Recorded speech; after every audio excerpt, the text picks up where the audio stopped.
Knowledge is power, and with the key to the Black Library, I shall claim it all.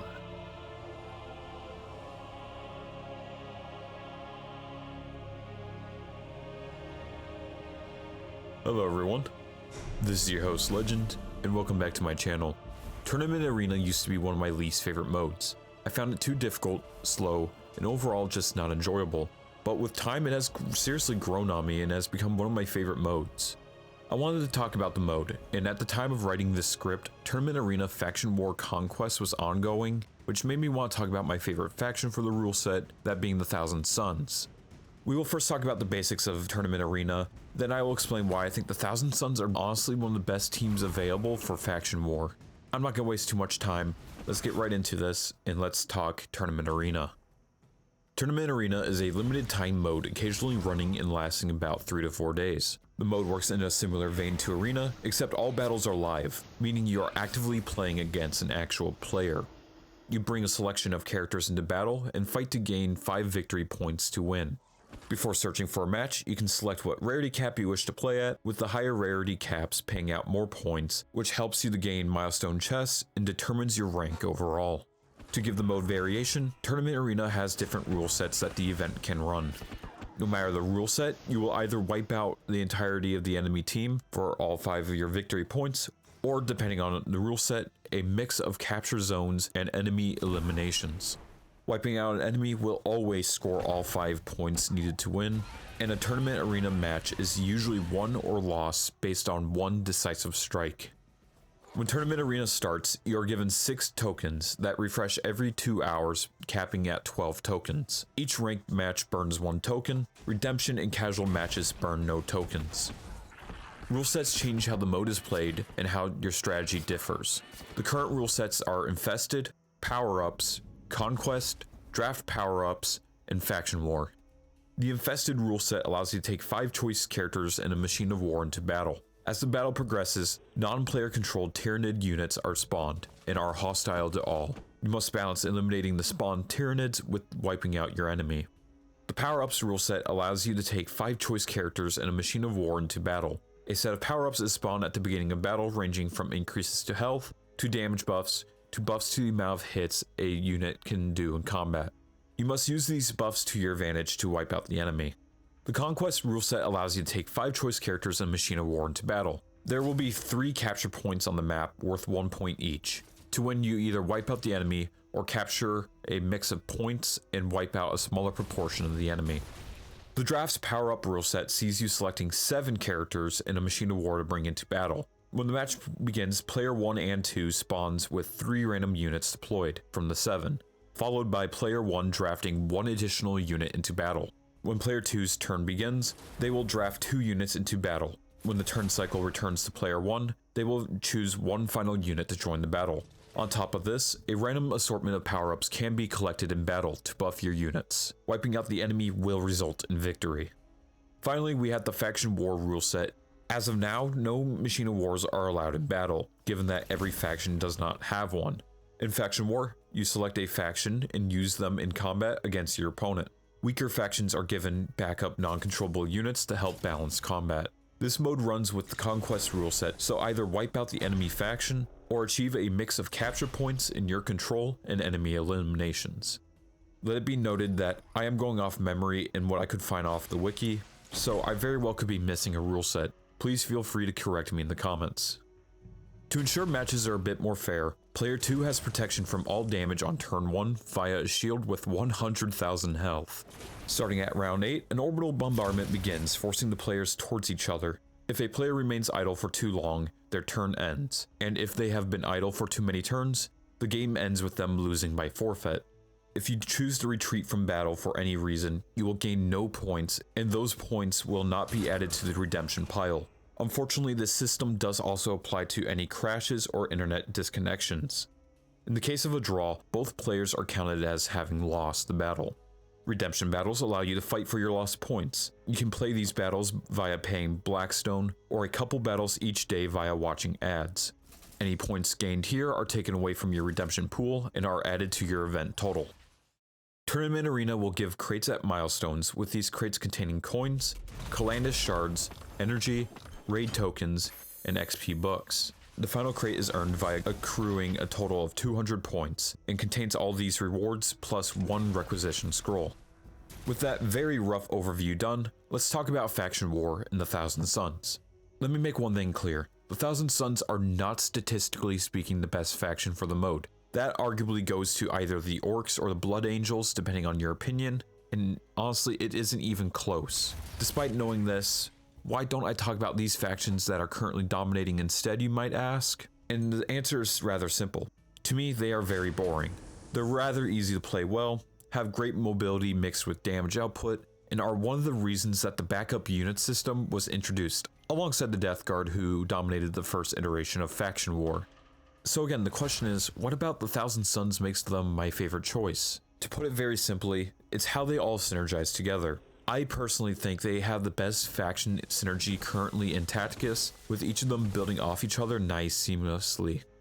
The magic starts with their shared faction trait, Weaver of Fates, that allows this psychic damage heavy team to always deal max damage no matter the attack type, as long as 3 enemies have taken psychic damage that turn. With over half the team capable of dealing psychic damage, this is easy to trigger and buffs everyone. Then we come to each individual unit. With each member of the Thousand Suns being rather squishy except Toth, summons are needed, and Abraxas never falls short for this task. In case you don't know, his active ability allows him to summon a swarm of demons into battle. This starts with a pink horror, and for each time psychic damage is done to an enemy and there's an empty hex by Abraxas, he summons an additional screamer into battle. As long as there is an enemy in range of their attacks, all these summon units will attack, and thanks to his passive ability, will summon even more demons. Add on Yazgor, who can move Abraxas to another open area with his active ability, and you can summon upwards of 12 units in one turn. Speaking of Yazgor, for each time psychic damage is done in his turn, his damage output grows in power, and if Weaver of Fates was triggered, he can strike at range 3 and gains +1 to his movement. Ahriman comes next, with his ability to set hexes on fire with his normal ranged attack thanks to his passive ability, which also increases the damage output of any unit who deals flame or psychic damage, something the Thousand Suns are not in a short supply of. Thalmachus, I'm definitely not saying that right, can shield his brothers in combat and even temporarily take control of a unit and their summons, which can get out of hand and even be quite lethal to a team that easily summons a crapload of units. To wrap this team up comes Toth, and although he synergizes the least of the group, he still serves an important purpose, with him being able to endure damage that his allies simply cannot. On top of this, his Hellfire Missile Rack active ability hits every unit that has been inflicted with psychic damage, and in a good chunk of cases, can guarantee a kill that wouldn't have happened otherwise. Note that the Thousand Suns do get 2 Rubric Marines as backup, and you need to account for their movement and react accordingly to the safe spaces they make. What may appear to be a safe space can vanish rapidly if they are eliminated. These two also have such a habit of getting in the way of a successful summoning chain, and I personally hate them. Anyhow, let's get back on topic.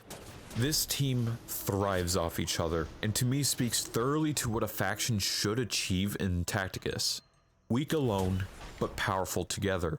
It isn't to say I hate characters who work better with those outside of their faction, but generally I prefer those who amplify their comrades in battle. It is part of the reason I really like the AdMech team as well, since they work efficiently together in much the same vein that the Thousand Suns do. Okay, let's wrap up this section by talking about how you should play the Thousand Suns and where they work best. Starting with the latter, let's talk about their weaknesses right out the gate. Starting with space, they need a lot of space and don't run as well in tighter maps, since they have such a lack of space to work with. They also tend to struggle against teams that have a lot of Overwatch units and can't effectively take space against them, unless you have Toth close to the front, or use Thalmachus' shield to help a unit endure the damage, or my personal strategy sometimes is just using Thalmachus as a sacrificial lamb. Going over their strengths, if a map offers good space, the mass amount of summons you can achieve is usually enough to win. As I stated before, the Thousand Suns multiply each other's strengths and work exceptionally well together. Finally, since they deal primarily in psychic damage, which ignores all armor, their damage output is very consistent and usually quite high.